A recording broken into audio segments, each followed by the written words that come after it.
నిజమేంటో అబద్ధమేంటో ఆయన కంటికి ఆయన చెవికి మరుగేమున్నది లేదు. కానీ ఈమె నాకు దక్కనిది ఇతరులకు దక్కకూడదు, నాకు దక్కనివాడు ఇతరులకు దక్కకూడదు అని ఏమనుకుందో ఏమో. మరి ఉద్రేకముతో మరి ఎవరిని ఆశ్రయించింది? ఒక మత మత ఉన్మాదులకు తొత్తుగా ఉన్న ఈ ఈకియర్ అనే వ్యక్తిని ఆశ్రయించింది. ఆశ్రయించినప్పుడు ఈ వీకిఆర్ అనే వ్యక్తి ఏం చేయాలండి? ఫస్ట్ మరి అతను సంప్రదించావా అంటే అతను సంప్రదించాను, అతను ఒప్పుకోవట్లేదు అని చెప్పి ఉండవచ్చు. అయితే ఇతనేం చేయాలి? ఈకియర్ అనే వ్యక్తి ఏం చేయాలండి? మరి అతన్ని పంపించిన ఆత్మీయ తండ్రి ఉంటాడు కదా, ఆ ప్రాంతానికి పంపించిన ఆత్మీయ తండ్రి ఉంటాడు కదా, అతన్ని ఏమన్నా కలిసావా? అతనితో మాట్లాడావా? అతనికి నీ యొక్క మాటలు చెప్పావా? అన్నా, నువ్వు పంపించిన ఈ యొక్క దైవజనుడు నా సాక్ష్యాన్ని, నా జీవితాన్ని నాశనం చేశాడు అన్నయ్య అని ఆయన కలుసుకున్నావా? ఆయనతో మాట్లాడావా అని చెప్పాలి. ఈ వీకిఆర్ అనే వ్యక్తి ఆమెకు చెప్పాల్సిన మాట ఏంటండి? మరి ఏదన్నా జరగడం జరిగితే నువ్వు అన్నమైపోతావు, ప్రజల్లోకి రావద్దు, ప్రజలకు తెలియకుండానే నేను వస్తానమ్మా నీ పక్షాన, మనం వెళదాం తండ్రి సన్నిధి మిదిష్టి వ్యవస్థాపకులు దైవజనుడు శాలంరాజు అన్న గారి కాడికి వెళ్ళి నీకు జరిగింది అన్యాయం అయితే, నువ్వు చెప్పే మాటలు నిజమైతే అక్కడ మనము తెలుసుకుందాం అని చెప్పాలి.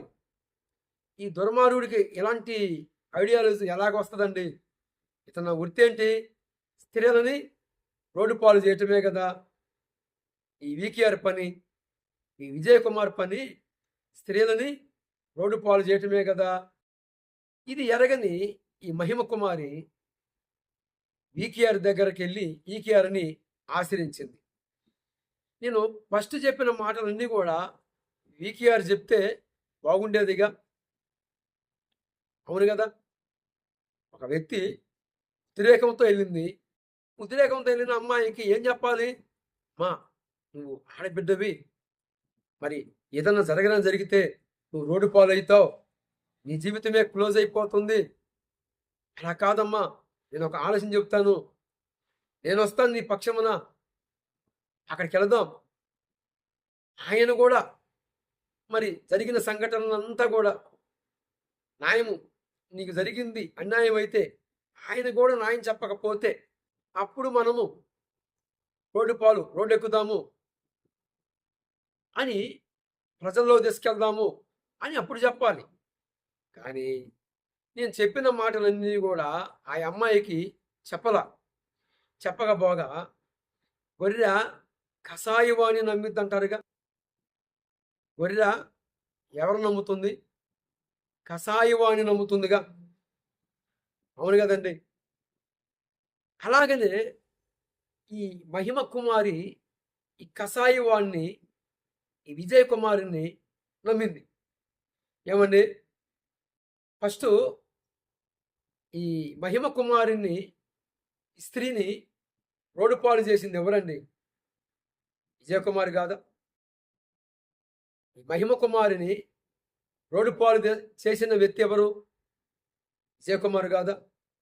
ఒక వీడియో క్లిప్పు పెట్టి తండ్రి సన్నిధి మిదిష్టి వ్యవస్థాపకులు శాలంరాజు గారు పంపించిన నంద్యాల బ్రాంచ్లో ప్రభు కుమార్ అనే వ్యక్తి దైవజనుడు మహిమ కుమారిని ఘోరాతి ఘోరంగా మరి ఆమెని అన్యాయం చేశాడు. ఆమె గర్భవతి. ఏమండి, ఆమె రోడ్డు పాలు కావటానికి కారకులు ఎవరు? ఎవరినైతే ఈ మహిమ కుమారి ఆశ్రయించిందో వారే కదా.